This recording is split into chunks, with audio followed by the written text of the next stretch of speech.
You looking for something else to listen to after the Burt Show? You already love them, so check out Mo's podcast, In the Moment, and Davi and Cassie's podcast. You love them too, Broadly Speaking. They're dropping mini episodes every weekday this week. Listen and subscribe to In the Moment and Broadly Speaking for free on Apple, Spotify, or wherever you listen to your favorite podcasts. It's The Burt Show with Burt, Kristen, Davi, and Mo. Hear new episodes every weekday and the weekly top 10 on the weekends. Real funny. Cassie, our social media director, I would love for you to grab a mic right now. Kaylee, please grab a mic as well. There is a reason, Davi, Cassie, Mo, Cassidy, as we are doing the Burt Show this morning, I have the angle of my camera on our Zoom call here at a certain angle.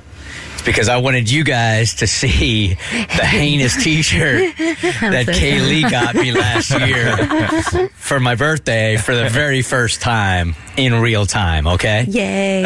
Right. First of all, I was late coming to the show today. I got here just in the nick of time because it was buried deep into my six-team jersey. So you have your starters, you have your second team, you have your third team as far as T-shirts goes.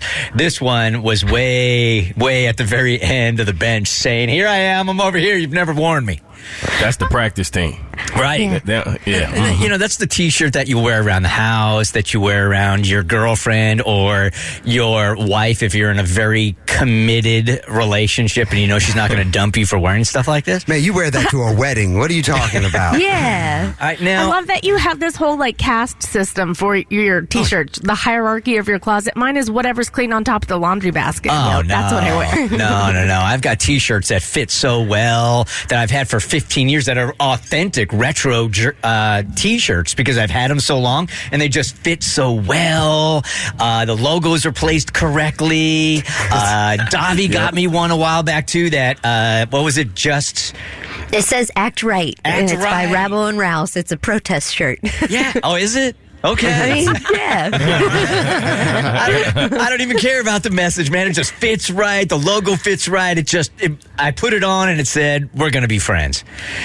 This one, however, I actually put it on this morning. And if you weren't listening yesterday, I made a side comment about a shirt that Kaylee, our producer, got me a while ago that I feel like when you get a present, even if you don't like it, you say thank you so much. You put on an Academy Award and you show gratitude and appreciation. Maybe you never wear the T-shirt again, but it never comes up in conversation, right? You just take it and you say thank you, which I've done, right? But yesterday I confessed because we were on a subject. And I said, look, I got this shirt and as soon as I got it, I knew there was no way I was ever going to wear it, ever. Never. This is a Kaylee shirt right here, and he is a cool, hip dad. I just don't have that vibe. So it will look great on you. So I slipped it on this morning for the first time, really taking a look at it, and I realized, this is Sasquatch trying to assassinate a unicorn. Yeah. It is. All right, let me slowly now bring the camera down. Okay, there is the shirt. But it looks good. I love it. It does. It's cool. Look at how angry Sasquatch is, and he's winning. Yeah, It's different. Down. he is in the zone because he's got a knife in hand and he is strangling the unicorn with one arm and he's about to put the sword or knife through whatever this mythical creature that could be a horse or a unicorn. He's about to put it right behind his ears, man. That thing's dead. Fight to the death. Yeah. He ain't about that magic. He's from the wilderness. Yeah. Squatch is legit. Yeah, the Sasquatch is literally grabbing onto the unicorn's horn, and it looks like he's doing like in cowboy movies when they're riding the horse and then they go down the side of it, right? Like both legs are on one side. That's what Sasquatch is doing to this poor unicorn. It's a conversation piece for sure. Yeah. I mean, poor unicorn, Cassie. You don't know what that thing did. I know. You know what? And I'm far more animal rights than I am Sasquatch rights. So it goes against my values. It goes against my morals. But I'm wearing it for you today, Kaylee. Well, I mean, it looks good on you, dude. It does. It's a It's a good nice look. fit. And I love that you hid it in the back of your closet like it was a mythical beast. You're like, I don't know where it is. No one's seen it. Yeah. A little part of you wanted to keep that T-shirt because there's a thing called Goodwill, and it is not there. Right. It stayed in your closet. So I think deep down, you are the Sasquatch, and you want to take that unicorn. You just don't want to admit it. You have to find your unicorn. Well, it's a little bit different than the offense that I gave Davi years ago when I threw away her card after reading it. And I was really, it was a very touching card, but how long do you keep a card for, right? Yeah. Those are inevitably probably going to go in the trash one way or the next, right? You were right for that. You were totally right for that. I just should have waited a little while. I should have taken it out of the studio. Okay? Give it more than 60 seconds next time. It's fine. But see, Bert, there might be an occasion where you might be like, oh, that shirt would be perfect for today. And maybe not your everyday, Yes. but there might be like, if you ever go to, what's that big festival you went to in another country one time, if ever comes back, it was Tomorrow World. Tomorrow World. That would be a Yes. perfect shirt Okay. for Tomorrow World. Okay, so if I ever find myself in Belgium again at an EDM festival, this is the shirt to wear. That's the moment. Or after your glow sticks don't cover it up, Okay, though. I got it. All right, so there it is. I'll wear it with pride. It does fit well. I will tell you that. It meets my soft requirement. So, It looks good on you. all right. And if I ever get invited to a Sasquatch party, then I will wear this as well. Squash watch. This is The Burt Show. All right, so is an engagement really an engagement? Is a proposal really a proposal if there's no ring involved, Dobby? That is the email that we're chewing on this morning. Here's the email from Adam. My girlfriend and I are ready to get engaged. We've talked about it for the last 6 months, and I had told her I would be ready in the spring. I wanted more time to save for a ring. I already had some saved up, but I knew I needed more. And I wasn't prepared to purchase a ring. I was planning to propose to her on her birthday, which is Thursday. Well, I'm pretty sure she's expecting me to, based on a few comments she's made. And there's nothing strange about her assumption since her birthday is the only special thing about spring, and I said I was going to do it in spring. Well, something has recently come up that I could use the ring money for. A friend and I have been talking for a few years about a business venture that really never seemed possible, or the timing was never right. However, a few things have recently fallen into place. Taking this opportunity would mean that I would need all the money that I had saved for her ring. I don't want to choose between having her or having this thing that I've dreamed up since before we even met. If I had to choose, of course, I'd pick her. However, I'm hoping she wouldn't want me to pick one or the other. I also know that she isn't going to want to wait for me to save more money, which, to be honest, could take years since I will likely be leaving my job at some point to work on getting this other thing off the ground. So, my question is it ever okay to propose without a ring? If so, do I explain the reason for not having a ring before or after I propose?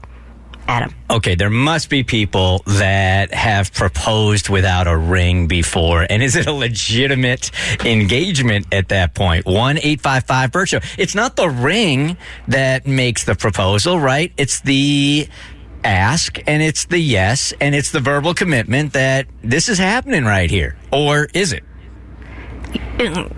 You know, you got to have a ring. I'm sorry. I'm going to put it out there. I know it's not about the ring, but you have to have some kind of symbol, because then it doesn't feel, if that's what she's expecting, it doesn't feel complete. But maybe what you do is there's a rock called morganite, which is shinier and prettier and better looking than diamonds and hella cheaper. You can get like a morganite ring for $29. It's beautiful.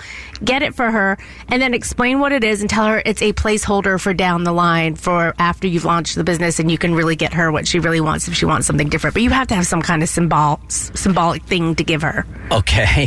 Davi. Yeah.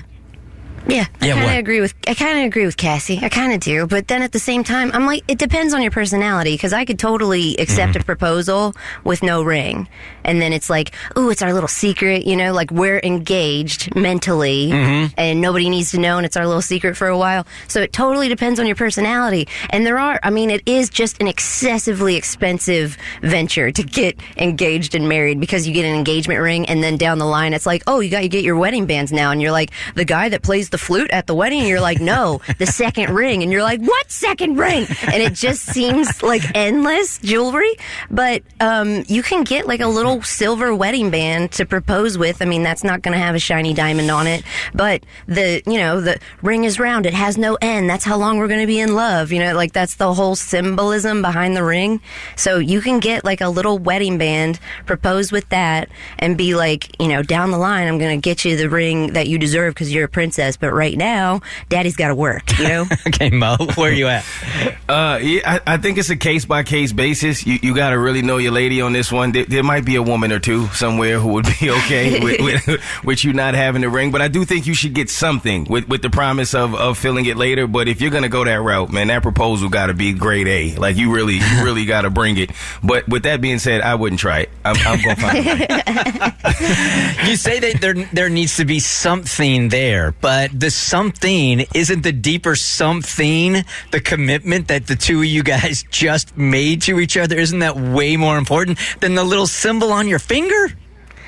Like, yes, in reality it is for sure. But like, let's be honest. If you get proposed to and there's no like little symbol and everyone's going to ask for the ring, it's just weird and it's awkward. And I'm going to put it out there and say having a ring for the engagement, no matter what the stone is or what it looks like, is more important than having an actual wedding. Really? I mean, like, the marriage part still needs to happen, but it could happen at a courthouse. But for me, I would think having some kind of symbol is more important than having the party. Damn. Okay, Tam, good morning. You're on the Burt Show. Good morning. I don't think the question right now is about the ring. I think if he was that in love with her, I think they would be having a whole discussion about this, using this money to invest in a business. Especially since it's going to involve him quitting his job in the near future. I see. So I think they would be having a whole discussion about the marriage and the possibility that right after marriage he'd be quitting a job and making this whole huge investment. So you're going to go ahead and take the matured route, are you? Okay, you want to play that game. That's fine. Well, he did say, like, is it okay to propose without a ring? And do I need to explain to her why I'm doing all this? And it's like, if you plan to marry this person, you're supposed to bounce every idea, especially financial, off of this person forever. Like, that's just how it works. So he does kind of need to explain what's going on. It just... Oh, how though? Like, how does he say, sorry, I saved up all this money for you, but something else looks really sexy right now? All right, one more quick call here, then we'll move on. Hey, Dylan, is a wedding proposal really a proposal if there's no ring involved? I think you got to have the ring. There's options out there. Take what money you do got, put it down, maybe try to get a credit card, get some cheaper payments with the money you got down. I think you got to have the ring, though. Appreciate you calling. Okay, we're going to have to circle back to that at another time because the comment that's more important than even the wedding, that's got Burt Show Twitter poll written all over it right there. This is The Burt Show. Hey, thanks for checking out the Burt Show's podcast. If you like what you hear here, and let's be honest, we know you do, we would love a review when you're done listening. And you know what? 5 stars goes a long way for us. Thanks for listening. It's The Burt Show.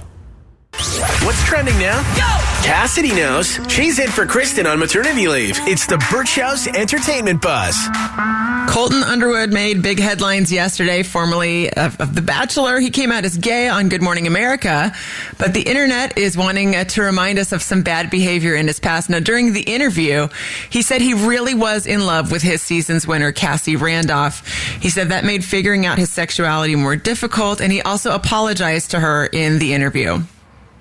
It's hard for me to articulate exactly what my emotions were in going through that relationship with her was, because I obviously had an internal fight going on. I'm sorry for any pain and emotional stress I caused. For those maybe not following the story that closely, they might think, oh, so the pain that he caused is just that she dated someone who she thought was straight, but he ended up being gay. But she had to file a restraining order against him when their relationship went sour. They did date for about a year after the show was over. She claimed he put a tracking device on her vehicle in an attempt to keep tabs on her whereabouts. He showed up to both her home and her parents' home. And on one occasion, he actually was loitering in the alley outside of her bedroom window of her parents' house at 2 a.m. So she filed a restraining order. He sent her alarming text messages, and one he even claimed to be an anonymous stalker. She did end up dropping the restraining order, but everyone, including a producer on the show, is saying they are happy that he has come out. They're happy that he's discovered his truth, but let's not forget of the abusive, manipulative, and literally illegal behavior he displayed in his past relationship. Yeah, I feel really conflicted on this because... And it's hard for me sometimes to string together real thoughts this early in the morning. But I had a lot of compassion for him yesterday at first going through this. I feel bad for anybody that feel like they have to live a lie. And when you're doing that, when you're quote unquote in the closet, which is a term I absolutely hate for some reason, when you have to live your life not authentically, that's got to be so painful to do every single day. And when you finally decide to be your authentic self, you're going to leave a wake of hurt behind you from people that you dated, that you sort of faked your way through relationships. So there was a whole bunch of hurt there that I was really feeling for him mostly yesterday, and some for her emotionally, thinking at first that she was going to be with this guy for her whole life. And then this all came out, and it really made it very difficult for me to completely embrace his journey. Mo? Yeah, I really do think this whole situation comes down to the old adage, hurt people. And whatever you're struggling with on the inside, regardless of what it is, you tend to hurt people in your way, like you said. And I really think that's what was going on with him in this situation. How do you tie the two in together, though? I mean, if he goes through this process and he knows his authentic self is gay, right? Then why the restraining order? Why to try to win her back so badly? I guess I don't understand that mentality part of it. Davi? I mean, if he was in denial about it, and he spoke in interviews about how growing up, like, the other kids would always call him gay, and he felt bullied by this when he was, questioning it himself, and he's always tried to have relationships with women. But you could be in denial about something and so deep in it that you get aggressive. Like, I'm all these stories I heard about him yesterday, I'm like, ew. I really was in this guy's corner for a second, but I didn't know that all of 2020 he was stalking a woman and harassing her, and her brother took the trash out and saw him outside of her window at 2 a.m. It's just weird stuff. And sometimes when people are just so in denial about something, they act out aggressively, and that's not okay. Yeah, maybe holding on to her in a way was a way for him not to have to face his truths and face all of the things that he was running from. So he saw letting her go as a way of, now I'm going to have to actually face what the real issues are. And that's probably why it's so difficult to do. It has a lot of levels to it, huh? And there is going to be a Netflix docuseries about his journey to living publicly as a gay man, so we'll get to follow this story even more. It sounds like yesterday was maybe a jumping off point for continuing that part of his career. Bobby Brown dropped a bombshell yesterday on Red Table Talk. He claims he knows who killed Whitney Houston, and here's what he had to say. He was the only one there with both situations, with my ex-wife and with my daughter, and they both died the same way. So you think that he killed Whitney as well? I believe so. He, being Nick Gordon, that's Bobby Christina Brown's boyfriend, he believes that he was involved in the death of both of them, considering that they both died the same way. And this is the first time he's publicly said this allegation. What you got, Mo? There's really no way of knowing what Bobby knows. I know people think he said some off-the-wall things, but Bobby has been through a lot, man, and he's seen some things. I at this point, I think all anybody should really do is pray for Bobby. Taylor Swift fans, they are good at picking out Easter eggs. What is their latest theory? We'll talk about it coming up in your next Entertainment Buzz on The Burt Show. It's The Burt Show. Ooh, I'm scared for this guy because I know y'all are going to come down hard on him.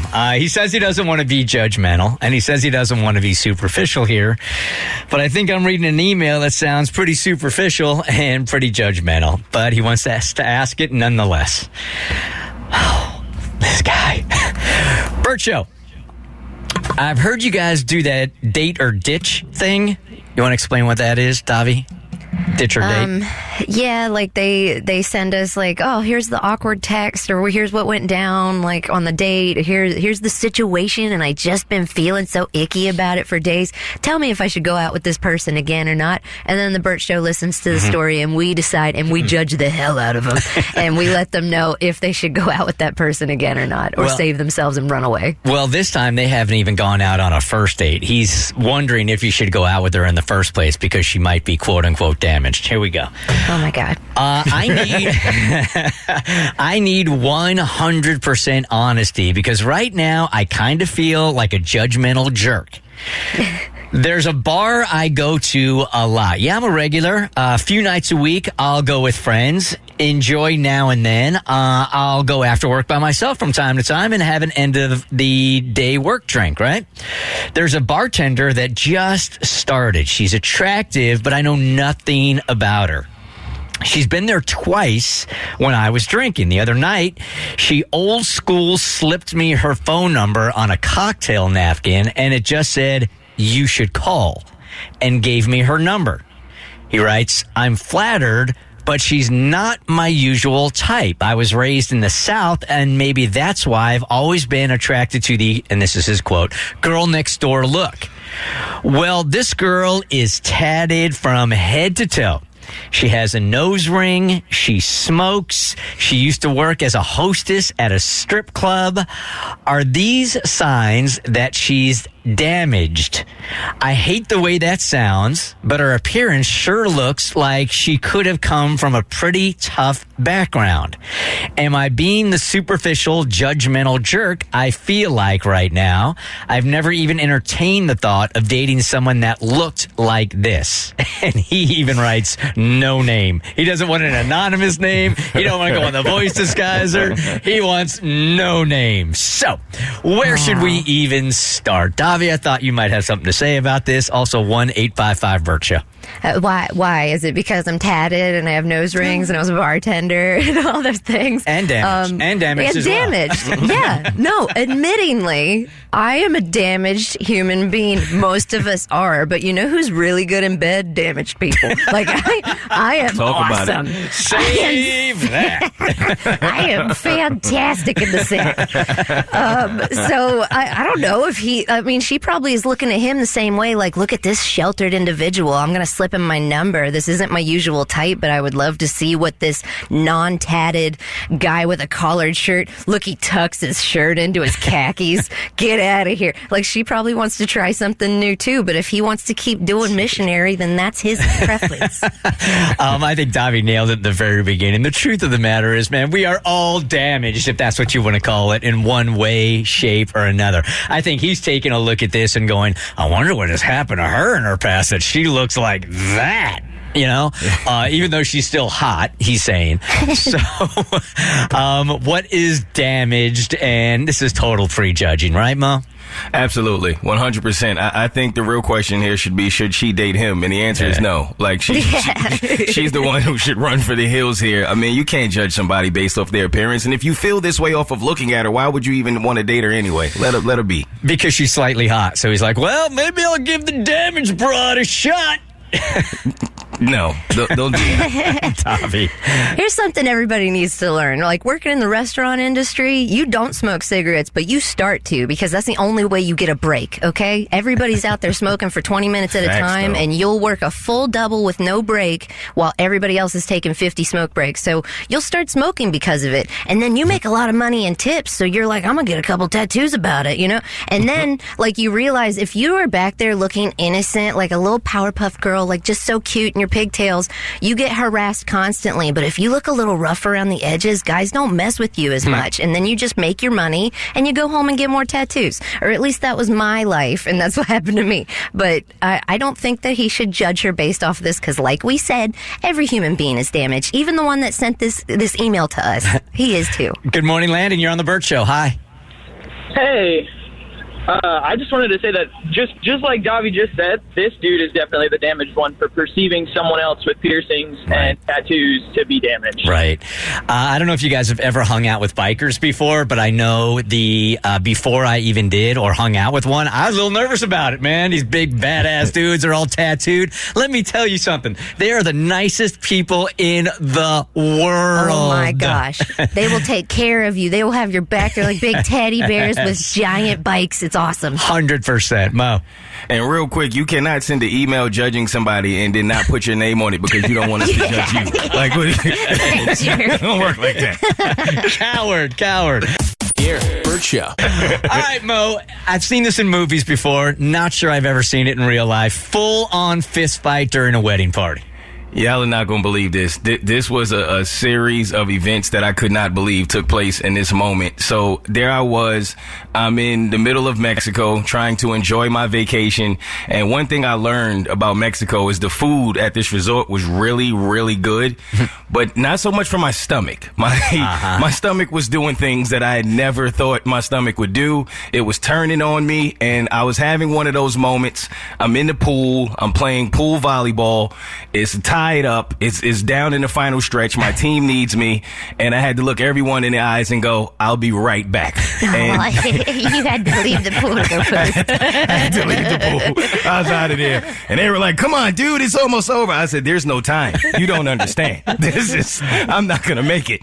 So I am literally, if you can imagine this, I am running in the water, trying to get to the stairs because I have an emergency situation. Clutching your butt as hard as you can, man. Listen, man, I don't want to be that guy that things start to happen in the pool and now everybody knows what my situation is. Davi. Do you guys think Tom Brady's ever like, time out, guys, I gotta poop, and just runs off the field? I want to see it.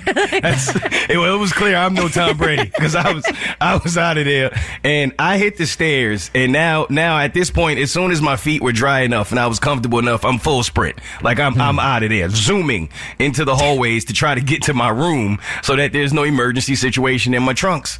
And as I'm going up the stairs, that's the time where you get to your room and your key doesn't work. Of course. Your electronic key doesn't work because you had it sitting next to your credit card. So that's what normally gets in the way of you getting there, right? Well, not in my life. In my life, there's always something more, and it's always a different level. And as I'm running up the stairs, because it was the stairs or it was the elevator, and there was no time. So I'm hitting these stairs. And as I'm going up the stairs, I just hear like this commotion in the background. It's like a resort. It's vacation. People are loud. I'm not really thinking much of it until I get like all the way up, and all I see is like 3 or 4 people, and they are literally in the hallway where I have to run down to get to my room. So I have to run past them, and they are in a full-fledged fist fight in the hallway. There's 4 people in suits. I'm talking suited. Some of the nicest suits I've ever seen in my life. One dude looked like he had glaze on his suit. I've never seen a glazed suit before, but he is fighting. I mean, like, they going at it, and they're talking to each other while they're throwing hands. Like, dude, I'm tired of this. This is the last time. There's not going to be any more of this. And then the other dude is like, I don't care how you feel. You think because it's your day that you could just talk to people any kind of way you want to, and it's not going down like that. So in my mind, it registers, oh, this is the actual, like, this is the groom. And he's out here on his wedding day having a full-fledged fist fight in the hallway, 2 doors down from my room, and I still got a trunks situation going on, and I have to somehow get through this fight to get to my room. So I kind of had to, like, excuse me, pardon me, in the middle of a fist fight at a wedding reception in a resort hallway in Mexico. That is my life in this moment. And this is the dude's wedding day. Clearly it's his wedding day, and he's about to get into a fist fight. So what ends up happening is I like kind of Spider-Man up to the wall and kind of shimmy. I was going to say, did you just tear through there like William Wallace? Like, no, you were a spider on the wall. I kind of did like one of those, I'm not really here. Don't worry about me. And I wanted to watch it, but I couldn't. So I went and I did what I had to do, and I'm listening to the fight, like from my bathroom. I can still hear it. And then by the time, I do what I had to do, there was no emergency situation. situation. I handled my business for those who are concerned. Thank you. And I come back into the hallway, and now like all of the resort, like neighbors, pretty much your neighbors, they are all in the hallway piecing together what happened. And there was one person who had like all the tea. You always know that one person who has the tea. So I'm thinking, Radio Soldier, let me get in here. And basically what it was I guess on the wedding day, if you can imagine this, in the resort in Mexico, this is the day, and the groom, I'm always terrible with wedding terms, but the groom found out that the best friend had did something with the wife, with the bride. So like maybe the best man messed around with the wife to be at an earlier time? Yes, and somehow they found out, like literally on the wedding day, which is why these men were in full suits, fist fighting in the hallway, and I just couldn't believe it because I'm like, I've never seen anything like this in my life. Yeah, that tracks. Yep, that's grounds for a fist fight. There's no way getting around that one. There's no way around that one. Whether you're in a shiny suit or not, we got to get down. Fight. Even a pacifist is getting in on it on that thing, man. 100%. Here, Bert Show. Look, I know this about myself. I am far more street smart than I am book smart. And that's why I didn't understand what the heck this dude was trying to say that his girlfriend was so incredibly impressed with. Because as a man, yes, I'm offended. When the woman, or a woman, I should say, says, I hate all men. All men are awful. I got the parts of a man, so I should be affected by that. I should be offended by that. But Davi and Cassie saw a video this week that explained it, and after I heard the dude's explanation on why that's not offensive, I still didn't get it. Who wants to take it from here? Well, we should probably listen to it because she didn't say I hate all men. She said men are trash. Oh, okay. So, like, just to get it specific. Okay. But it's just like, don't make it about you kind of conversation. But I just thought the man's like response to her saying that was perfection. So like, we'll have to listen to it. Okay, I just want to use a little common sense here. When a woman says men are trash, as a man, I'm not supposed to take that personally. Yeah, you're not supposed to. Especially, like, he's sitting in the bed with her. Like, they're in bed together. They go home, they live together, all those things. Like, you're an exception because you're in my life. You're not supposed to take it personally the same way. I am not saying these two topics are exactly alike. Let me be absolutely clear with that. But if a black person were to say white people suck, do you take that personally? Because I sit there and I say, hell yes, we do. We are the freaking worst. And then I examine my own privilege within this space, and I'm like, what can I do to fix this problem? Like, how can I play a role in making us not suck for you anymore? And that's the same equivalent. Okay. Not the same level. I am not comparing the two things. Let me be clear. I'm just saying it's parallels. I answered too many complaints yesterday about immigration and religion, and there was one other yesterday. I'm not touching that one today. All right. So the clip. And vaccination, that was the other one yesterday. Okay, so the clip. Hey, love. Yes. If I say men are trash or I hate all men, do you get offended? No. Do you think I'm talking about you? No. What do you think I mean? I think you mean that the problem of the patriarchy is so grave and the violence that it inflicts on women is so terrible that the larger issue is dismantling the patriarchy, not feeling like men should hate themselves. And to call attention to that fact, you need to make a shocking and exclamatory statement. In listening to this time, now I don't get it. Damn it.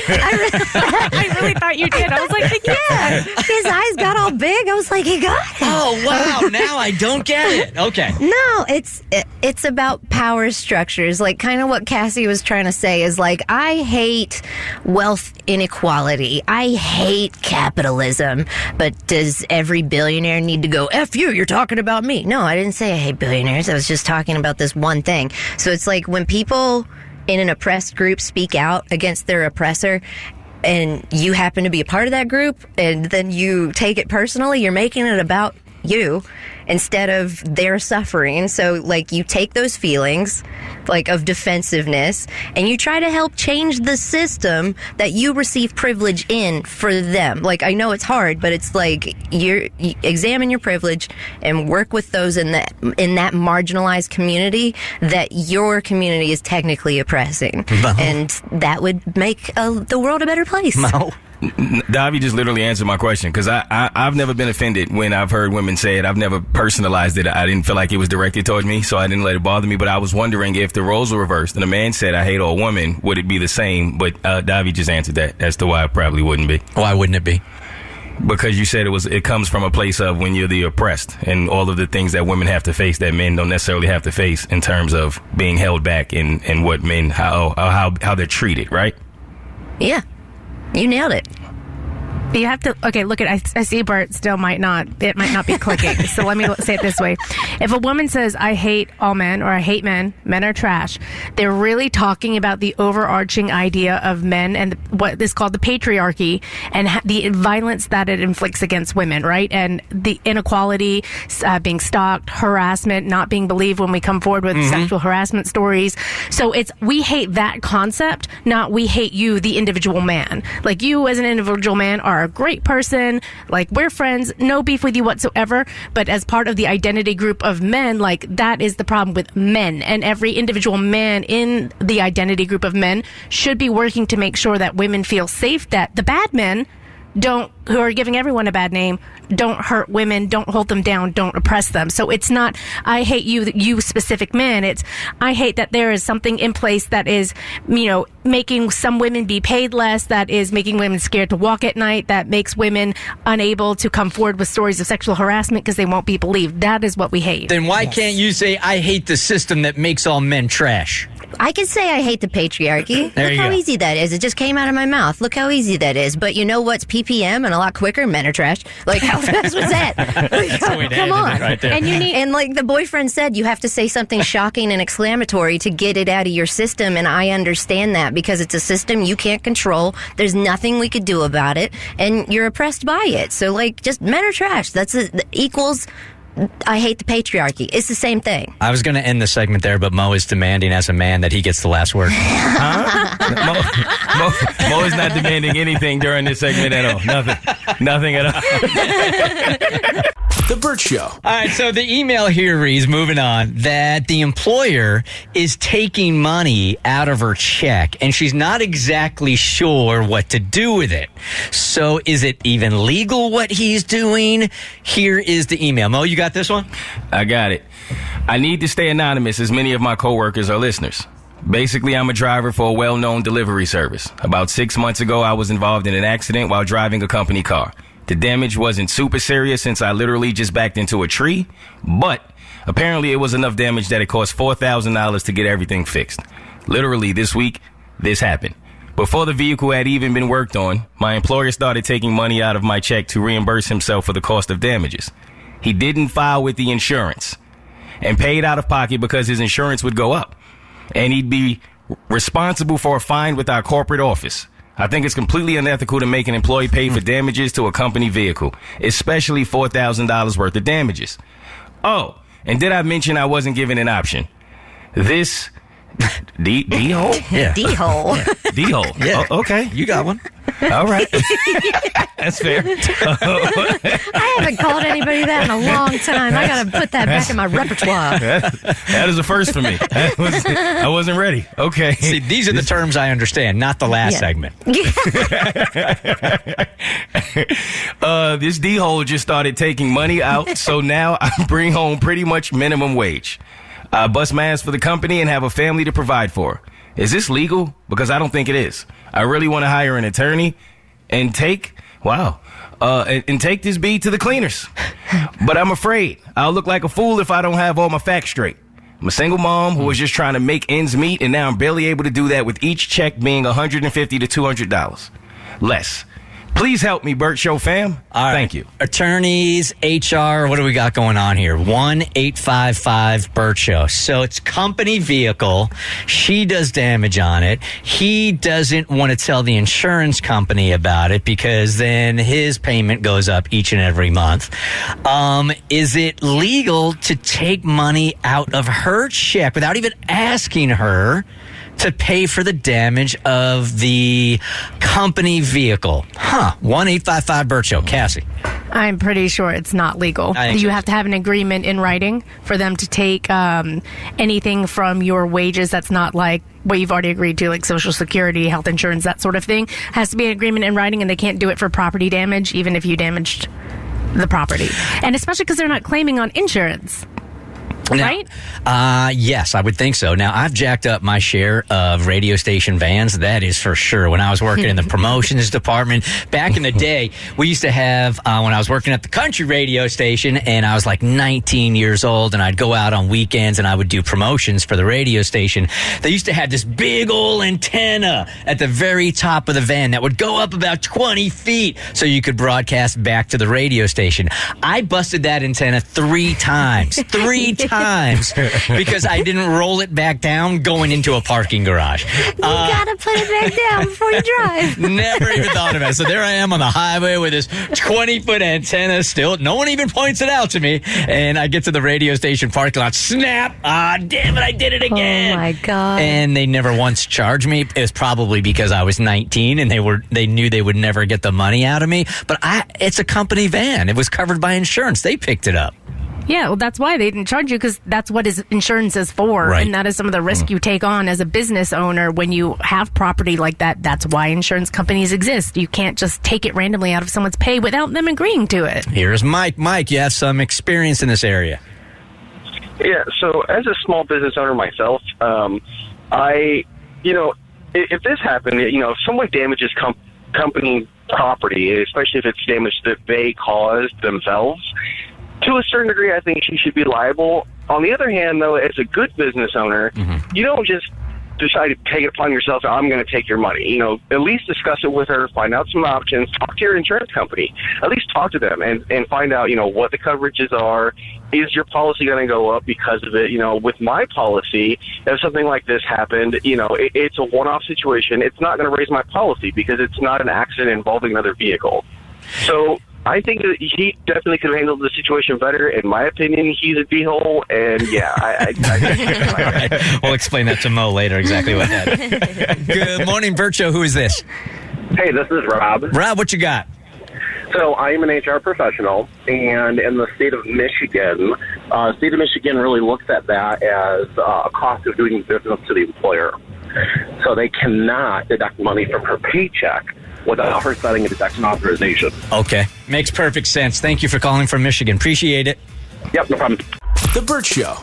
What's trending now? Go! Cassidy knows. She's in for Kristen on maternity leave. It's the Burt Show's entertainment buzz. Taylor Swift fans extremely good at picking out Easter eggs that she is subtly leaving them, and a lot of people think the latest is that her re-recorded 1989 album is coming. She recently appeared on The Late Show with Stephen Colbert. She displayed a vision board. There was a photo of pizza. She mentioned 1989, an Italian restaurant, and how the pizza was so good. And on the piece of pizza, there are 5 pepperonis, and 1989 was her 5th album. So that is how fans are dissecting it online. As a non-Swiftie, that's the one album I do know, so I think that would be very exciting news. Yeah, they are always on top of this thing. I think I read yesterday, maybe you're on this too, Cassidy, that Taylor Swift did something really nice for like frontline nurses. Yeah, there was a nurse in Georgia who did an interview talking about what it's been like to be working on the front line of COVID. And she just mentioned in the interview that she's a big fan of Taylor Swift's music, and Taylor Swift being amazing like that sent her a huge box full of merch and thanked her for doing that. It's not like she even reached out to Taylor. Taylor just found out that she mentioned her in an interview. So she continues to be the queen of doing surprises for her fans. Totally, Mo. I know she is a nice person, because if I had the world in my palm to where they were trying to read into everything I do, I would mess with people so much. Like every post. She's got a trust within that you could possibly never have. That's a fact. That is fair. So, in the wake of Colton Underwood yesterday shocking the world by coming out, a clip has resurfaced. Was he outed by an actor back in 2019? This is from his season of The Bachelor. Actor Billy Eichner had a cameo during one of the group dates. The first thing I do, I'm gay. I know that's a shock, Colton. And that I think you should look into. Maybe you're the first gay bachelor and we don't even know. Put that in your promo. See you later. You really have to see the clip because when Billy brings this up initially, Colton literally is shocked. Literally shocked. Now, looking back at it, you can see he struck a little bit of a nerve. But at the very end of it, Colton's reaction is so funny because he's laughing like it's a totally ridiculous premise. Like, Billy, you're crazy, man. Me gay. You're nuts, man. And it turned out to be true. This was from years ago.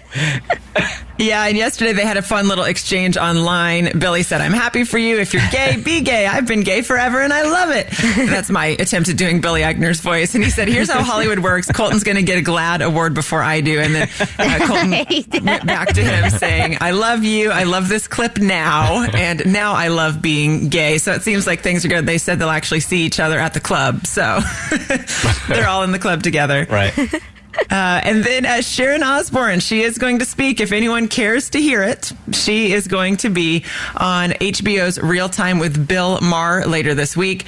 She's going to be the top of show solo interview on Friday's episode, and this will be her first extended TV interview since the controversy. She was not a part of Monday's episode of The Talk, which was devoted entirely to a discussion of the incident that got her taken off the show and racism in general. Yeah, I don't know that she's going to say anything in that interview she hasn't said already, right? I mean, she's sort of saying that she was set up and she feels a little bit like a victim in this whole thing. And I imagine that will be the same thing that we'll hear during that interview. Maybe. Yeah. Maybe she's going to double down. Maybe she's just going to be like, you know what? I am racist. I'm going to use the N-word right now. Wait for I it. doubt it, Mo. She probably should just make sure that she's aware of the topics that they're going to cover this time so that she doesn't end up being racist in the middle of it. You know. Yeah. Oops, accidental racist. I wasn't hate prepared. when that happens. I hate it. So, we talked about the Usher bucks. I think that was earlier this week. And it was Usher leaving money at a strip club with his face on it. The strip club coming to his defense saying he paid the strippers real money. Well, it turns out this might actually be a better promotion for him than we thought because now celebrities and rappers are posting their Ush bucks online. 21 Savage, the rapper, and Chris Brown were proudly showing off their money on social media. So now it's a credibility thing. And I think we're going to see Ush bucks being auctioned off on eBay. It really was a great promotion for him because I didn't even know that he had a Vegas residency until this whole quote-unquote controversy. So, I believe nothing in entertainment. So I'm not entirely sure it wasn't completely set up. And maybe is he sending them out to his friends? Are they promoting each other? Who knows where this is going to go? All right, so coming up in your next entertainment buzz, the Colton Underwood story continues. It is warm and fuzzy. Everyone's very excited for him. But I've got the receipts that the internet is keeping, and they want to remind you of some bad behavior in his past. I'm also going to tell you about his new Netflix series and who's rumored to be joining him on that. That's coming up in your entertainment buzz on The Burt Show. The Burt Show. So yesterday at this time, she was asking for our help trying to decipher exactly what a text exchange with her boyfriend was really all about. Today, she's questioning the entire relationship. Who wants to recap this from yesterday? Well, the text exchange, it was short, but we definitely dissected it for like 12 whole minutes. It wasn't that confusing, but it was. So like she had plans with her boyfriend to hang out Saturday, and then she randomly gets this text that's like, we got to change the plan Saturday. And she's like, why? He's like, it's my aunt's 60th birthday party. And she's like, okay, so should I bring a gift? And he's like, you're not coming. So we were like, whoa, you're uninvited from this party. So we, she starts reading into it. Like, what did I do? Does his aunt hate me? Does he just not want me at family functions anymore? What did I do? What's happening? So she got in her head. We tried to help her. I think we made it worse. And now she's questioning her whole relationship today. Well, it was just so hanging. Like, was he really trying to not invite her? Was he just trying to save her some time because he didn't think that maybe she would really want to be be there. So by the time we got done trying to figure it out, we were just as confused. Well, today she's more confused. That's what we do on the Bert Show. We don't solve your problems. We just make them worse. Cassie. All right, here's what she wrote. Thanks, you guys, for all the feedback and interpretations. I feel a bit better after listening to you and thought maybe there was a possibility of him just being polite. Unfortunately, that does not seem to be the case. When he got home from work last night, I simply asked him why I wasn't invited and who didn't want me there. He was hesitant at first and then admitted that he was asked not to bring me. After further pressing him, he admitted that his aunt preferred I not come and he wouldn't tell me why. I asked if I had done or said something that made her upset, because if I had, I'd like the chance to fix it or clear up any confusion. He kept insisting that I should just drop it and not worry about it. He said he would try to smooth things over, but that's not good enough for me. If someone doesn't like me and it's not enough to if someone doesn't like it, it's not enough to invite me to their party, and I think I deserve to know why. As my boyfriend, he should be on my side about this. He should tell me the full story, and if it's not some misunderstanding, then he should side with me. Obviously, I'm not a horrible human, or he wouldn't be with me. So if he's so quick to uninvite me without telling me why, then can we even have a future? I'm really leaning towards just going. Whoa. My best friend thinks I should. She says I have nothing to lose. Or maybe I should just call his aunt the day before and find out exactly what the deal is. Oh, God, no. Yeah. We got none of the above. We got layers here, huh? 1-855-BERT Show. First of all, he's being super unfair. This is the equivalent of going, oh, I got something to tell. Oh, never mind. And then you're like, what? I hate that. No, I'm not going to tell you. No, come on. You can't do that. So you can't say that there's obviously some tension between my aunt and you and not tell them what the tension is. I mean, it must be so bad that he's trying to protect her from being around the aunt at all. So that's not even fair, right?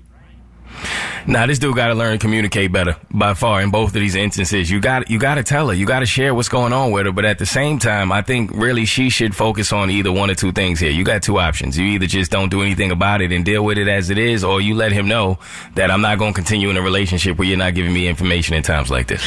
All right, second part of it, she's thinking about just going over there. And I'll just show up. I got nothing to lose except my relationship and the man I love. I'll just show up. That's the first thing. Or is a better plan to just call the aunt straight up and go, so I understand we got some tension going on. What would you do, Cass? So originally I was like, show up, bring a gift. But now that we know it's the actual aunt who doesn't like her, right, then I wouldn't do that. But I would call her. I would definitely call her and be like, hey, I understand there's some tension. What's going on? What did I do? If you really want to make it work long term with this dude. Davi? She says, what do I got to lose? Your life. Like, you're going to show up to a woman's birthday party that specifically didn't invite you? You're going to walk into the lion's den like that? That's absolute craziness. So, yeah, don't do any of those ideas you had. None of them. Mo? Plus, I'm not trying to make it worse, but like, do we really know it's the aunt? Because I feel like maybe he's hiding something here. Because like, if it was the aunt, why wouldn't you just say that? It seems like that wouldn't be hard to do. Like, it may be some more to it as to why he's not revealing what it actually is. So you can't approach the aunt not even really knowing if it's actually her. Okay, with that, maybe the best thing to do is call the aunt directly. No. Why not? Why not, Cassie? All right, so I am not a fan of ultimatums. I think they're awful, except for when they're useful. So I think she should go to her boyfriend and say, I'm going to call your aunt to to clear things up and get on the same page and force his hand. Because then if he's lying about it being the aunt having a problem with her, he's got to come clean and tell her everything, or he's going to let it unfold and she can call it and fix it herself. Here's Ashley. Good morning. What do you do in a case like this? First of all, the boyfriend is being really unfair by not telling what the tension is between the aunt and his girlfriend. Yeah, me personally, if the aunt already doesn't like her and the boyfriend's being shady, I would show up. I'd be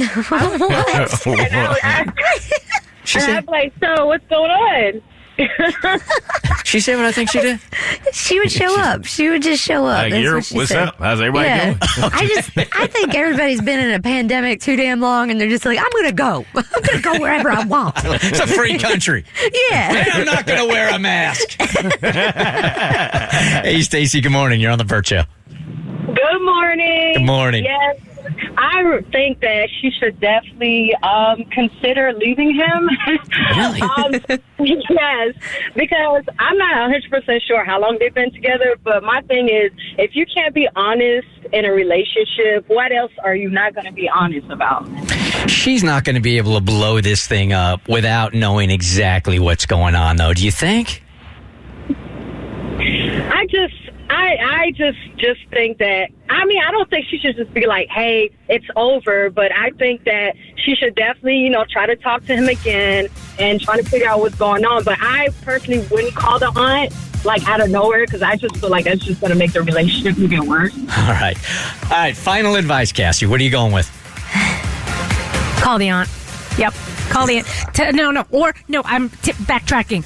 You're going to tell him you're going to break up with him unless he tells you what's going on. Okay. Davi? I think you should take a nap. Take a nap. Do nothing. Look out a window for a while. Just stare at the clouds. Take a nap. Do nothing. Just fake fainting. That's all. Just leave everyone alone. The Burt Show. All she wants to do is find a hero. One that's out there. She just doesn't know who it is to thank. We'll get to that in just 1 second. Look, if you love The Burt Show, why not listen to The Extension, which is Cassie and Davi. They've got a great podcast called Broadly Speaking. Thanks. And we just dropped 5 mini episodes last week. So if you've wanted to try us out, but you didn't want to listen to like a whole hour, we've got 5 20-minute episodes so you can just try us out. And in one of them, Davi actually has some validation for not only me, but also you, Bert. Yeah. You listen to a past episode and you're like, Cassie, this personality trait that you were so embarrassed and mortified by, I do it too. So I have a whole episode that's dedicated to validating you guys with that little personality trait. So you're going to want to hear it. It'll make you feel better about life. It's called Broadly Speaking, and you can find it everywhere. Every single platform has Broadly Speaking, every one of them. Everywhere. And we got over 100 episodes. We've been doing this since 2016. It's sick. We're such yappy broads. We got over 100 episodes. Check it out. Cassandra here wants some help, but in the best way possible. She wants to find and thank somebody. And this is going to be a little bit like finding a needle in a haystack, but if we could pull this off, this will be awesome. Hey, Cassandra. Hey. Good morning. How's everybody? Really, really great. Thank you. First of all, thanks for having me on the show. I've been a big fan for lots of years. Appreciate it. Thank you for sticking with us. So, y'all, I need help finding somebody. Okay. And I hope I can tell my story without crying. So it's the Saturday before Easter. My 18-year-old daughter was in a traffic accident. She was driving from my house in Sonoya to her dad's house in McDonough. She was supposed to text me when she got there, but a shorter time than she could get there, she calls me. I immediately knew something was wrong. She said she was okay. The people in the other car were also okay. There were no injuries. She told me her dad and his wife were on their way. They were only about 10 minutes away, whereas I was 45 minutes away. She kept telling me she was okay, so I didn't go. So she wasn't crying or hysterical or anything on the phone, so I really thought it was just a minor traffic accident. So the next day, on Easter Sunday, I found out how bad the accident was. Her car, which was a small SUV, actually flipped over and landed upside down. It's every parent's worst nightmare to get that call right there. Right. Wow, you must have been terrified when you realized how bad it was. Yeah, and then I didn't jump in the car and go. But there was apparently a man there or a group of people who broke out the back window of her car and used a jacket to cover the broken glass and helped her climb out. These people, or this man, is my hero. She doesn't have any idea who helped her. But, I mean, if you've ever had a traffic accident, that crunching metal sound, and it just breaks my heart that she had to go through this. And so I would just love the opportunity to thank this person. I'm, of course, thankful that she wasn't hurt. I don't have pictures of the accident or the car or anything. I cried my way into seeing to the record lot to try to see the car, but the insurance company had already taken it away. So So there's no report from the police or anything, from any witnesses on the scene that you can trail? So I've got the police report ordered and the dash cam ordered, but because I wasn't there and my name wasn't on the title of the car, I have to order it like you would, like a media person, or an attorney or somebody would order a police report. Okay. All right. So really our intent here is to try to find the person or the people that helped at the scene that, if not saved your daughter's life, at least rescued her from a really awful situation. Yeah, because she had to have been terrified. Oh, I bet. Yeah. So it was Saturday, April 3rd, around 8:45 at night. It was at Jonesboro Road and Oak Grove Road in McDonough. And she drove a blue Nissan Murano SUV. Okay, so maybe this really is like trying to find a needle in a haystack here, but maybe if we are not talking directly to the person or the people that were at the accident, maybe somebody came home, maybe a neighbor said, oh my God, you won't believe what I saw and what I got involved in this morning or this afternoon also. Those are the people that we really need you to reach out to. All right, so again, Cassandra, let's do the details of it one more time. It was Jonesboro Road. It was around 9 o'clock on April 3rd, right? Right. Saturday evening, April 3rd, yeah. Jonesboro Road and Oak Grove Road. In McDonough. Yeah. Okay, wow, that is like finding a needle in a haystack, but wow, I can totally, I can put myself in your situation. I mean, our kids, this is a cliche, but they're the most precious thing that we have in our lives. So A, right. Thank God she's still alive. B, she's okay. And of course, you just want to show gratitude to the people that helped out. So, man, I hope somehow, some way, the universe puts everybody together here, and tomorrow we can have some great news for you. Thanks so much. I appreciate everything you guys do. Yes, no problem, Davi. And good Samaritans like that are so few and far between. Sometimes people see that and they keep driving. Mm-hmm. Sometimes they just call 911 and they leave. But this guy or these people stopped, got a jacket over the glass so she wouldn't be hurt, helped her out of the car. And when you're a young girl and you're just upside down all of a sudden, like I've seen a SUV be turned over and that will never leave my brain. Like that's such a startling visual. So whoever did this, I'm sure went home and talked to their spouse or their roommate, whoever. Like, I want to find this person to thank them too, because that's so huge. All right, Cassandra, we'll let you know if we get any leads at all. Again, the accident was on Saturday evening. It was on April 3rd. It was around 9 o'clock, about 8:55, about 9 o'clock. Intersection of Jonesboro Road and Oak Grove Road in McDonough. If you know anything, this is not about trying to get money out of somebody or see if somebody's liable. This is only about wanting to thank the people that were on the scene for helping out. All right, Cassandra, we will let you know if we get any leads at all. Hopefully we can give you a call tomorrow and we can reunite you guys. Thank you so much. Y'all have a great day. You too. Take care. The Burt Show.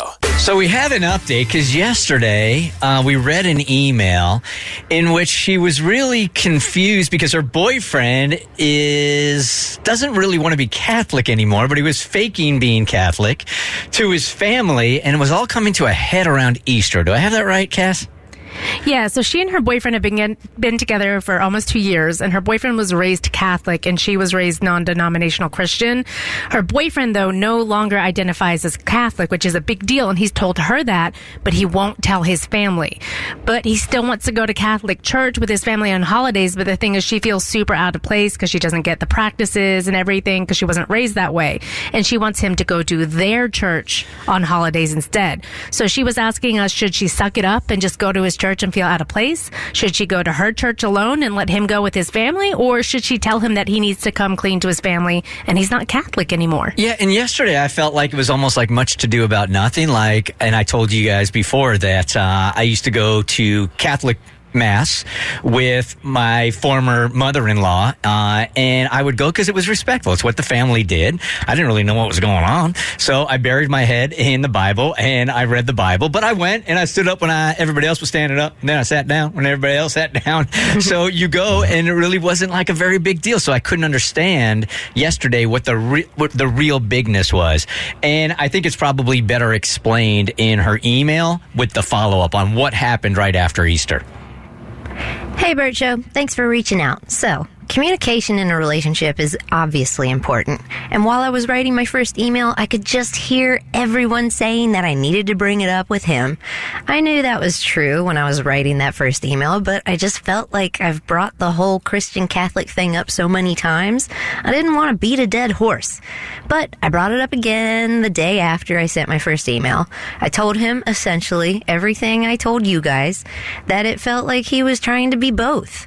And I also told him I didn't like how he committed to something like that without talking to me first. We've been together for 2 years as of today. Oh, happy anniversary. And it's looking like he's my forever man. Awesome. I absolutely don't believe he did it with malicious intent. I just don't think he was thinking of me when he had that conversation with his parents. Sometimes, man, I am guilty of this in relationships also, man. Like, in my head, I've made the decision without, like, consulting, and it's clearly not even consulting, just maybe even informing. Like, I'm not really looking for approval on it, but I just want to let you know where my head is at, and I think that's what he was guilty of. Yep. Regarding telling his parents, that was either not fully communicated to me or I didn't understand it when he told me.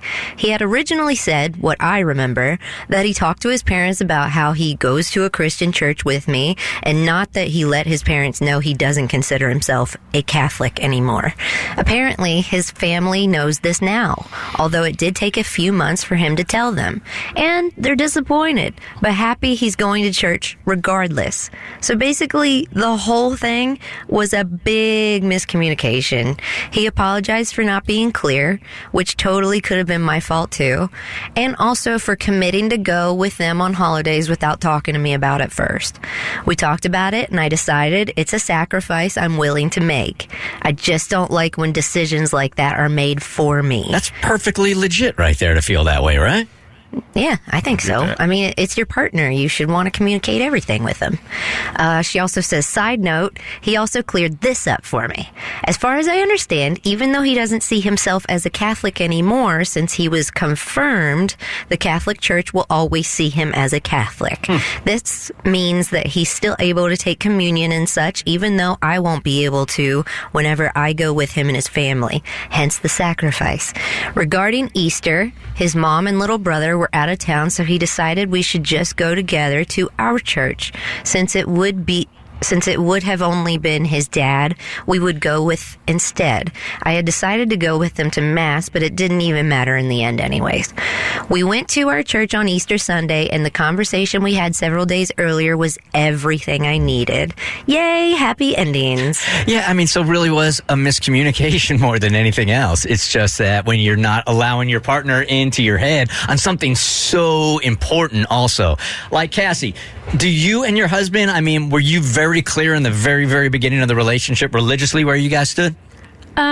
Not super clear straight up, but it came out of some conversations because I'm Christian, I'm Episcopalian, but my husband's an atheist. So we did not agree, and it was very hard because we had an argument. It was huge. It almost ended the relationship over whether or not people have souls.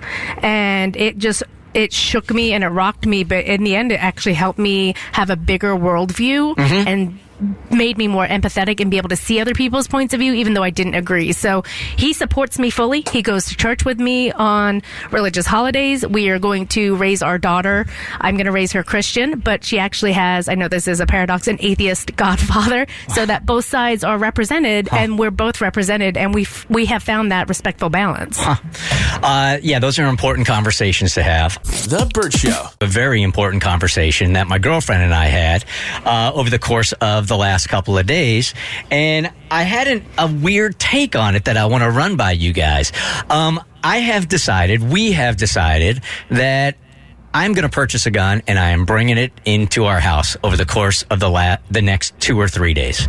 We are doing this because, frankly, there has been a lot of crime in a neighboring city that has started to creep up into where we live now also. There was a break-in in a home in our community last week that was really kind of the last straw. And I think these guys are amateurs.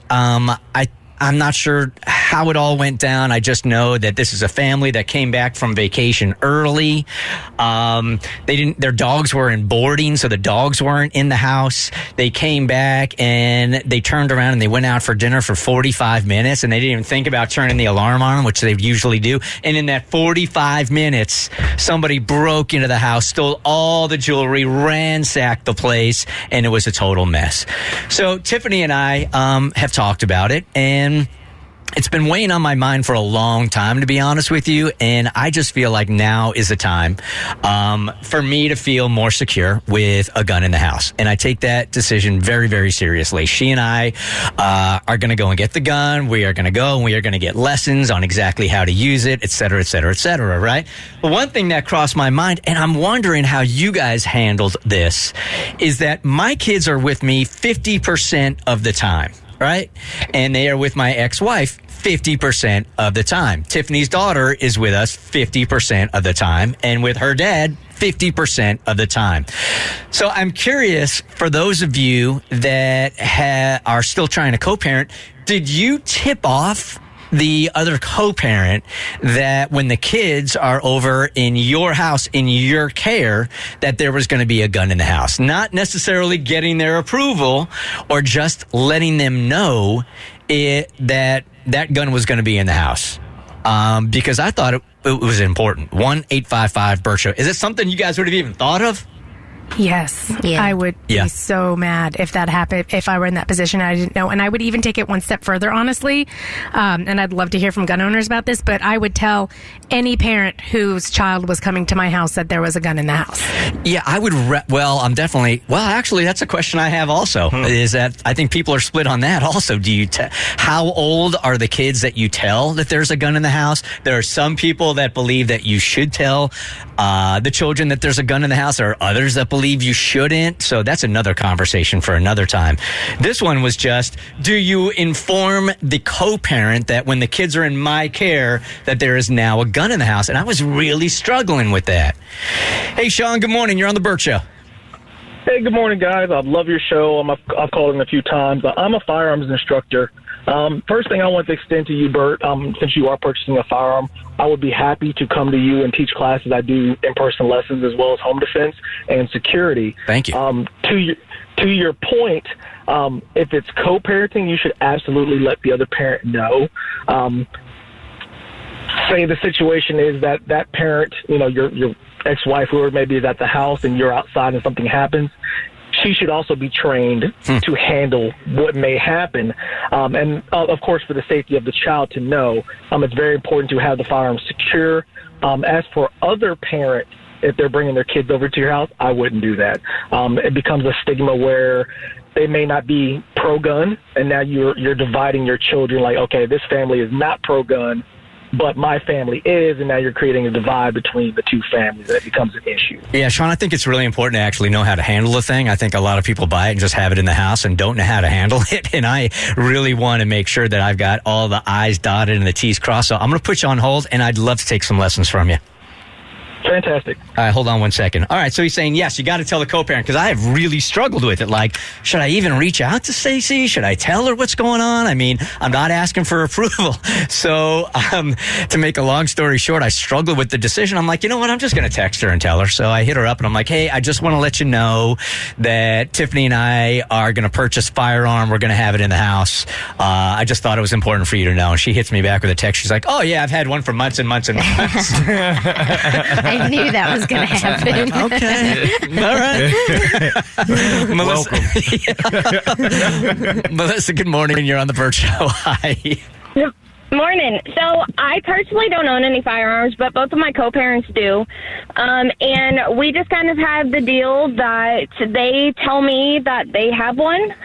They always tell me when they purchase a new one because, Midwest, we love guns. It's not just the Midwest. I know. And I make sure that it's kept out of my kids' reach, and they are comfortable telling me, kind of where they're stored at. And I'm comfortable sending my kids over there with the trust in my co-parents because, as co-parents, you have to have trust in them. Yep. So I just fully place my trust that they're not going to keep it within their reach and that my kids are going to be safe with their use of the firearm and that they're not going to have access to it. I sure appreciate you calling. Thank you. Nope. Yep. The Burt Show. What's trending now? Go! Cassidy knows. She's in for Kristen on maternity leave. It's the Burt Show's entertainment buzz. So the big story late yesterday and all day today, Colton Underwood, former Bachelor star, coming out as gay with Robin Roberts in an exclusive Good Morning America interview yesterday morning. And it's been warm and fuzzy, but the internet said, not too fast, reminding him that he's got some apologizing to do. Now, in the interview, he did apologize. It's hard for me to articulate exactly what my emotions were in going through that relationship with her was, because I obviously had an internal fight going on. I'm sorry for any pain and emotional stress I caused. The she that he is referring to is Cassie Randolph, the girl who he picked on his season. He did not propose to her, but they dated for about a year after the show wrapped. And after the breakup, she wanted to be friends. She thought they were on good terms. And then the frightening behavior started. He actually was stalking her. She had to get a restraining order against him. He showed up both to her apartment and her parents' house. And on one occasion, they found him in the alley outside her bedroom window of her parents' home at 2 a.m. And then she also said that he had sent her a number of alarming text messages, including one in which he allegedly pretended to be an anonymous stalker. So apologizing for how he was behaving. But even a producer on The Bachelor said, let's not forget that was illegal, what he did. Yeah, as I said earlier this morning, it's really hard to totally embrace this because I wanted to feel good that he was finally living authentically, right? He's left kind of a wake of pain behind him, though. And then with these, not allegations, these are true, it was really hard to do that. But my side question here is, and maybe we can take these calls like after the entertainment buzz or on the back end of it, is this like the part of this fairly common where you are struggling with your sexuality and you realize that you're gay, but you've dated the opposite sex for a long time. Maybe you were in a really serious relationship, and then when you came out that you call and you apologize to those people. Is that common? 1-855-BURT Show. Or because it sounded like an apology to me yesterday, and she's clearly feeling hurt by it also. All the bachelorettes on the show probably feel a little on the deceived side. So I'm wondering if this is like a standard practice kind of thing, or you just start living your life, Mo? I don't know how common it is, but I can speak to having a friend who was in a similar situation because she ended up marrying a guy, and then he ended up coming out after the marriage. So through years of her like loving this man and being in love, and she came to find out that he wasn't really there the entire time, and it was kind of a bit of a cover up. And she's really affected by it, man. It's probably gonna bother her the rest of her life. And he's tried to apologize, but can you really apologize for that many years of pain? All right, we'll see if we get any calls on this, and we'll take them on the back end of Entertainment Buzz. What else you got? So we do know in continuation of that story, and maybe we'll get some answers. He is making a Netflix show documenting his life as an openly gay man. The reports are also claiming that Olympian and actor Gus Kenworthy is involved in the project, and he's going to be sort of a gay guide for Colton Underwood and discovering how to be gay and how to do this. And we know that the production on the show began weeks ago. So a lot of people are saying that the whole GMA thing will be involved and is probably to promote this new project that he's working on. Does it feel like a little less authentic that there's another reality TV show about him coming out and living his life this way? Does it feel a little less authentic, like more forced to you guys? A little bit, yeah. I mean, Yeah, I can't help it though. Like when someone they had a lot of chaos for a year and a lot of crimes, stalking and all of this stuff, and then all of a sudden a life flip. I mean, it's like dropping an album that just seems really convenient right now for this person. And I hate saying all of that because it's like he's living his truth. We should be proud of this. But he did do a lot of toxic stuff last year. So do we just forgive it and allow him to gain money off of this platform? It's layered, that's for sure. And I'm not exactly sure what the answers are on the whole thing. Bobby Brown dropped a bombshell on Red Table Talk. He claims he knows who killed Whitney Houston. He was the only one there with both situations, with my ex-wife and with my daughter, and they both died the same way. So you think that he killed Whitney as well? I believe so. Talking about Nick Gordon. Back to the original question I was asking, if you apologize when you come out of the closet, do you, and I hate using that phrase, I'm not really sure why I hate it, I just don't like it. So when you finally start living authentically, do you have to apologize to a whole bunch of people you dated? Kristen, good morning. Hi, good morning, guys. I totally agree that the whole stalking thing that he did was absolutely wrong. But a lot of people that grow up in, a culture where they're shaming people who are gay, a lot of people deal with internalized homophobia. And so not only are they hurting people around them, but they're hurting themselves. They're in this state of denial. And so they're trying to convince themselves oh, I'm straight, I'm straight, I'm straight. Uh-huh. But because they are denying who they are, it comes off totally wrong, So, what he did was absolutely wrong, and he should apologize for how he treated people. Mm-hmm. But, a lot of people who are afraid to be who they are deal with internalized homophobia. Gotcha. And if you're not in that situation, you would never know that. I mean, it's really, really layered. Davi. That is a legit, internalized homophobia because you haven't accepted your truth about yourself yet, and you just get more and more aggressive trying to understand that other side, but you're I'm distant from it.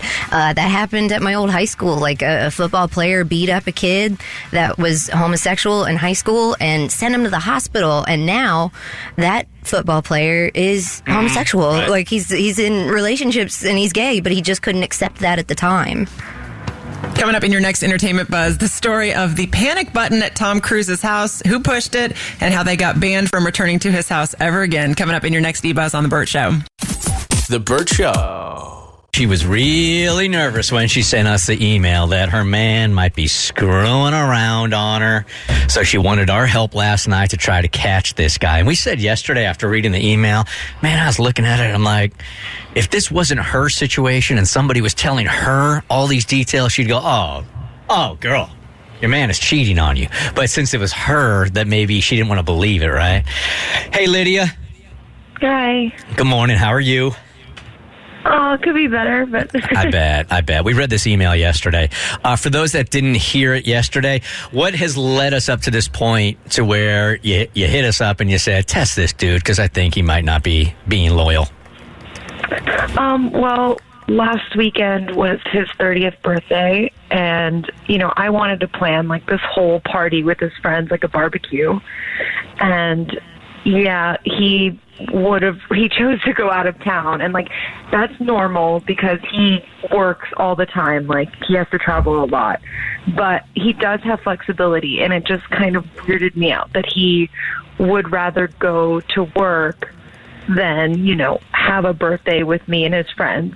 So he got home Sunday night, and I saw his phone, and I could only see it for a really quick second, but I saw a text from someone named Catherine, and it said, hoping you like your gift and birthday dinner, something like that. And it was really quick, and that my heart broke because I don't know who that is. So, and your knee-jerk reaction wasn't to go right to him and go, I just saw this text. What's going on? You think I would that would be my response, but I just like closed up. I got so nervous. I'm like, wait, maybe I'm overreacting. What if, I don't know. I freaked out. I didn't want to do that. Yeah, I think I'll probably cover the same stuff that we said yesterday also. Like, at some point or another on his birthday, even though he was out of town, I'm assuming you guys got on the phone and you asked him, well, I know you're away, but what'd you do for your birthday, right? Exactly. And he said, nothing. Just hung out in the hotel room. Was that his answer? Yeah, he didn't tell me he was doing anything, just keeping it low key.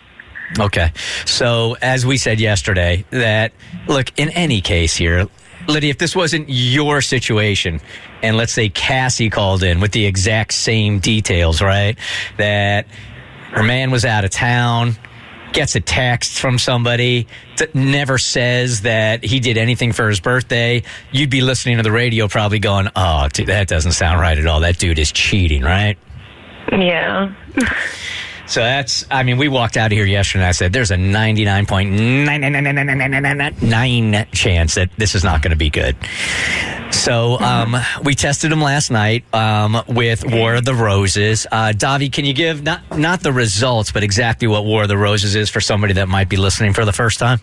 War of the Roses is basically the Burt Show's entrapment experiment. We have our operations manager send an email out, a promotional email from a fake flower company saying, hey, we'll give you free flowers if you share this link with 5 friends. What flowers do you want? And we have candy flowers or just random carnations, like little thing. And then we've got like the red roses of love, like the ultimate sexy, like you want to send this to your wife or your mistress. And then we hope that they send it to their wife or girlfriend, but sometimes it doesn't always work out that way. Yeah, we had to started to do like an electronic version of this because what we used to do is entrap them on the phone.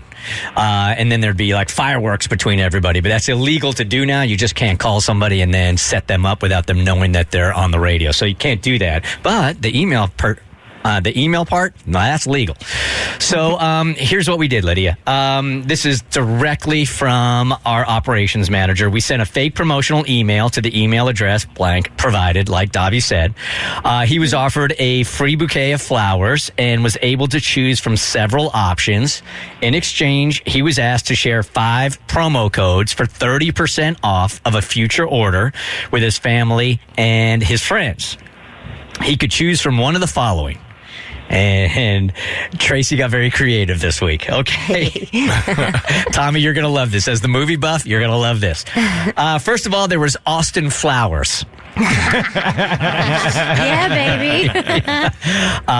Pink and orange cone flower mixed with geranium, sweet potato vine, and phlox. I don't know what phlox is. Davi, can you smoke that? You probably can try. I'm sure you could. It says brighten anyone's day and make sure they're feeling groovy, baby, is what it says. All right. I mean, come on. All right. She really outdid herself at the second one. Are you ready? Yeah. And Lydia's like, haha, funny guys, get to it. Back to the fuchsia. Oh. This is so cute. I'm sorry. I love it. I love it. You may not be able to change what you did with time travel, but this colorful bouquet of fuchsia carnations, green spider, I'm not going to be able to pronounce this. Say it. Yeah. I can't. Give it a shot. Say it. Do it. Say it. I'm gonna lose it here. Chrysanthemums. Chrysanthemum. That's the one. Is that I don't even know. I don't know nothing but roses. Say it one more time. No. The third bouquet is fleur tea dancing. Fleur tea dancing. Baby pink roses. I don't know what these flowers are. Blah, blah, blahs. Miniature hot pink carnations. Heather leaf fern and baby's breath. I just love that you're reading it this time. I don't know what Blah, blah, blah. Yeah, man. These are the blah blah. This is the one I get, though. Florist Gump. I mean, really. It says, why send just flowers when you can send a box of chocolates too? 2 dozen long stem red roses. I get that. And a box of chocolates, Perfect for your one true love. All right, so let's get down to the serious side of it. The first promotional email, Lydia, was sent at 10:45 a.m. We got no message at all. We sent a second email at 2:25. Nothing. Third email was at 4:56, and he responded, and he ordered flowers at around 5:30 last night. He chose Austin flowers. That's the pink and orange cone flower mixed with geranium, sweet potato vine, and phlox. Brighten anyone's day and make sure they're feeling groovy, baby. Ooh. All right. And those are to be sent to, this is the bad news, Catherine. And that was the name of the woman on the text, right? Yeah. Yeah. All right, so it was fun a couple of minutes ago. It's not so fun anymore. And the card says, I had the perfect day, all thanks to you, from Michael. So this is the part that sucks, and it always gets awkward. So, look, I want to be honest with you. I kind of feel like when you hit us up, you knew this was going to be the outcome, so you must have been bracing yourself for this, right? But the reality of it still sucks. I mean, yeah, this is hard. I mean, I felt it. My gut says it, and I don't know how to say this, but, like, this isn't good, but I don't know if this is something I could bring to him as proof. Like, I feel like, I don't know, he's going to say, like, this is just a coworker or something. He's going to spin it in a different way, but it's obviously my gut is, I know that. Well, I wonder if you don't even use this. You just you say that you went through the dude's phone. Say, hey, guilty, went through your phone, saw this text, you got some splaining to do. Who's Lydia? Or Catherine. Yeah, Catherine. Okay. Who's Catherine? I think you're perfectly legit in starting there, Mo. Yeah, I don't think there is a way to spin this, and I don't think you should waste any time trying to figure out what the approach should be. I mean, you have what you need, and you just need some answers, period. Let him do the figuring out. That's true. Yeah. Yeah, you did nothing wrong here. Your gut was right. You did nothing wrong. Davi, last word? Yeah, this whole flower experience was more to solidify what you already kind of knew. The proof is you saw that text message, and you got women's intuition. You felt it was wrong. You knew it was wrong. He's keeping something from you. He can't deny that. That's a fact. Yeah, you guys are right. I can't believe it. All right, Lydia, we'll let you go. It's kind of shocking. Process it. If you need anything from us, hit us up, okay? All right, thanks, guys. All right, bye-bye. Sorry. Those suck. The Burt Show. When you're wrong, and you need to say you're wrong. It's time for Davi to issue a public apology. Yep. And this is controversial, Bert. I feel like you might get an email about this later. Nope. I think I got all the complaints yesterday. I think we're good. Brushed them all up. We're solid. All right. Well, just heads up, everybody. I got an apology on the tail end of this explanation. So don't start sending your emails just yet. Wait for the whole thing and listen to it first. There is something people do every day, every single day, all over the world. This isn't within the confines of America. It involves us all. You say America, I'm never listening again. That's it. Out of your mouth, I'm done. No, it's evolved past America. It involves all of us here on this planet. I've been dragging this fashion choice my entire life. I've made it a staple of my personality. That's how big of an a-hole I am. It's one of the greatest arguments that's plagued our planet since it's on par with, is a hot dog a sandwich, or does pineapple go on pizza? Like, socks with sandals. Yeah. I have hated y'all my entire life, right? Hating. You do? Do I? Yes. Do you? Yeah. It's one of my favorite outfits. So, one, it looks weird, right? It looks like if your girlfriend put on the skimpiest, nastiest little sexy, strappy lingerie number, but then she wore a turtleneck underneath all of it. Like, don't be insecure. Let your toes be slutty. Every day should be Halloween for your feet, Like you're wearing a sandal. Why would you wear a sock? That's not what goes there. It defeats the purpose. Your feet want to be free. Let them. So here's why I need to apologize. I spent a few days in a cabin in the mountains last week. I spent my time floating between hiking trails with my dog and floating in a hot tub watching Fresh Prince of Bel-Air marathon. After being in a hot tub, you're warm to the core. You are boiled. You are a boiled potato. You feel great, but you're a little damp, you know? So I got out of the hot tub. I'm walking around this cabin. I put on a sock. And then I put on a Croc. I walked inside. I walked outside. And then I involuntarily started skipping because that's how good that ish felt. Like, it felt so good. Do you know how, like, emotionally happy out of 10 someone needs to be to skip to a destination? Have you ever seen someone with a frown skipping? No, you haven't. I was skipping because I haven't been that happy in a while or that comfortable. I tried it and I loved it. I wear my Crocs with socks now.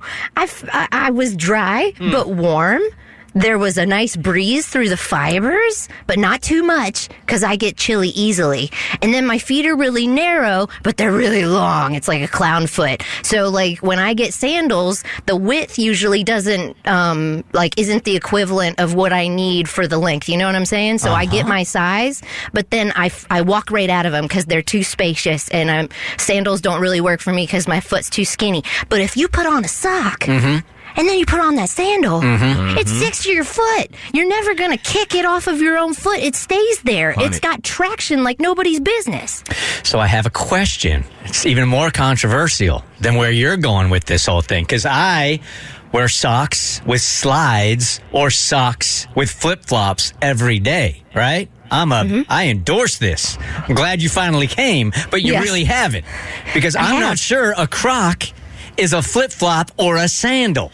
It's a slide. Look at this. I'm wearing them right now. But a slide is... I need to see the top of it. Okay, that's a slide. Oh, that is a slide. That's a slide. That's a Croc slide, right. Croc slide with a sock. Look, I know, I recognize that looks dumb as hell, but I have never been so comfortable in my life. Look how happy I am. If it was the closed-toe Croc, then you've got a different argument. But that is for sure a wiffle slide. It looks like a wiffle ball that's been flattened out because it's all white, but it's a slide. This is the best feeling in the world. It's like the first time I heard the Beatles. I love it. And I need to apologize to everybody. I need to apologize to every dad on vacation, every hipster tourist, every wearer of Toms, Birkenstocks, UFOs, Tevas, Uggs, Ecos, Chacos, Adidas. I'm sorry. I was wrong. Very wrong. Y'all are regal. You're like ancient Romans and Egyptians. I understand you now. I am one of you, and I hope you will accept me into your Cozy Toes group. Thank you for your time. I know you have places to be because you're children of the world and you're always on the move with your little sweatered little tootsies strapped into pure comfort. I love you all, and I'm sorry. Mo. I just want to say that I got roasted all vacation by my family for wearing socks with my slides, so this segment is right on time. Yes. Send this to them. They can take that. Oh, I can't wait. Already sending. I will tell you this, that the way that our elevator is built here is that when the doors close, you get a real good look at what you look like in the morning. You guys have forgotten about this because you haven't been in studio for so long. But there was a day last week where those doors closed, and I saw myself with my socks on and my slides on and my shorts on and my oversized t-shirt, and I said to myself, I look ridiculous. But you also know what I said to myself? I got a woman that loves me at home and she don't care, so I don't care. Exactly. That's all that matters. Welcome aboard. Thank you. Hey, The Burt Show. All right, so the email is really wondering, this one's going to get kind of serious here. And if you've been adopted or in the adoption process on either end, this is going to be a tough one because she's wondering if she should cut off their daughter out of their lives and she was adopted. All right, it says, hey, Burt Show. If you want to get in on this, 1-855-BURT Show. 11 years ago, my husband and I adopted two sisters from foster care at the ages of 9 and 15. Man, they seemed young to be adults at parents at 9 and 15 to adopt 2 and 3-year-olds. They are now 20 and 26. Oh, the kids were 9 and 15, not the adults. I'm so confused now. Mess me up, man. What? The way it was written, it sounded like the parents were 9 and 15 when they did the adopting. Okay. No, that's not it. We also have 2 biological kids, ages 14 and 18. We have no fertility issues, so adopting was simply because we wanted to do the right thing for these 2 girls. We adopted them with the idea we would be their forever family. Our kids and extended family have also taken these girls in as their own. I think we have a beautiful family. The 26-year-old's doing really well. She's married, and her husband are both teachers. The 20-year-old has been very, capital letters, very difficult to raise due to childhood trauma. She's the only thing my husband and I argue about because she is brilliant at manipulation and lies. One example of many is last year, after her first semester of college, she came home for Christmas, told all of us she earned A's and B's. Week later, she was kicked out of college for a .02. You read that correctly, GPA, .02. What is most stressful isn't the screw up. It's usually after an elaborate lie and she blames others. She refuses therapy. Things settle down and we go on like nothing happens. 11 months ago, she started dating a guy. He's nice enough. They come, quote unquote, home for family dinners and holidays often. We recently found out they had been married for 2 months. Oof. They both lied and deceived the entire family in our homes to our faces about this. They told his family that they were included. Everyone is devastated by this. Now, when talking to family, including her younger, impressionable siblings, she's telling them my husband and I are actually really terrible parents, and she doesn't owe anyone anything. She told people, you don't know what happens behind closed doors. Extended family is well aware this is her way to deflect from taking responsibility and are used to her lies.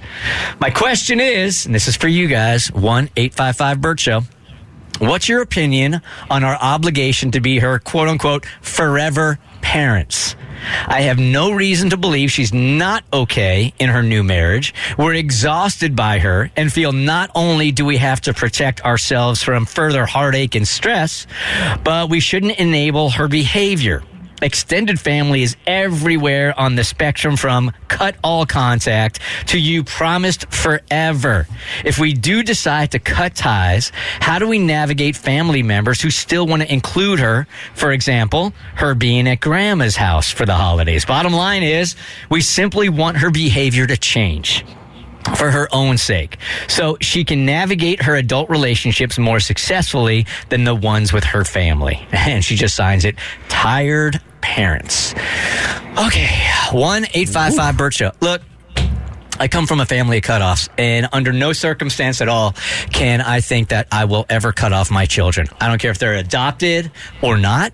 There's just nothing that my sons and Tiffany's daughter will do. I can't think of anything that will have a complete cutoff. I need to be connected to them. That's just how I feel as a parent. So adopted or not, I don't know that even makes a difference for me in this email. You're the parents. It's not always great. Kind of sucks sometimes. Is she hurting the family in ways that can't be fixed? I don't think so. Where you guys at? I feel like, I'm sure every parent has had phases in life where you kind of looked at your kid and wished they came with a receipt, but it just doesn't work like that. You don't just give your kids back, man, or just cut them off. I think it's okay to maybe separate yourself for some time and let them figure it out, let them get it together. But in the end, like, you should always be there, whether they right, wrong, or indifferent. When they need you in the end, you should be there. That's what you signed up for, and that doesn't go away. Now, keep in mind, I don't want to sound like a hypocrite here, because my mom did a lot of damage to me. My dad did a lot of damage to me. I put up with a lot and tried everything in those relationships before I realized that it was so toxic that they weren't capable of having a healthy relationship, before I made the really difficult decision to say, I just can't do this now. So I've seen it from both sides. As a parent, though, it feels different to me. Davi?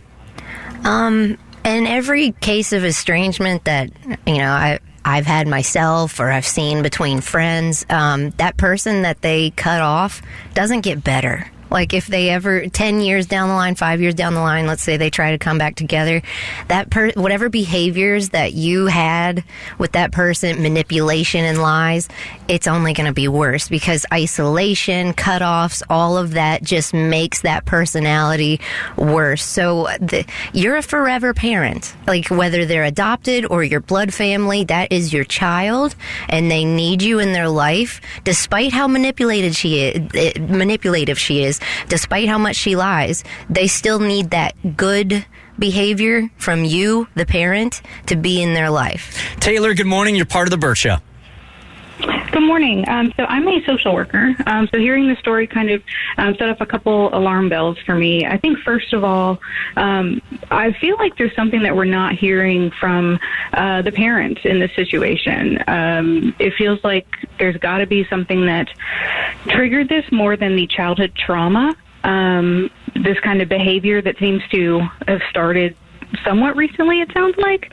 It doesn't just kind of come out of nowhere.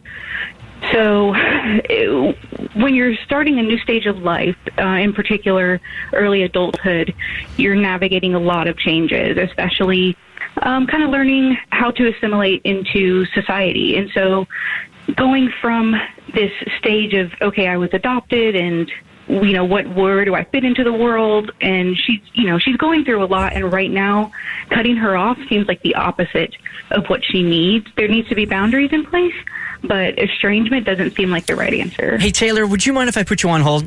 Maybe I can have you or they could contact you and maybe you could have like a 10-minute conversation with her? Sure. Would you mind that? All right, hold on one second. And one more call, then we'll move on. Bethany, good morning. You're part of the Burt Show. Hi. Hey. So I just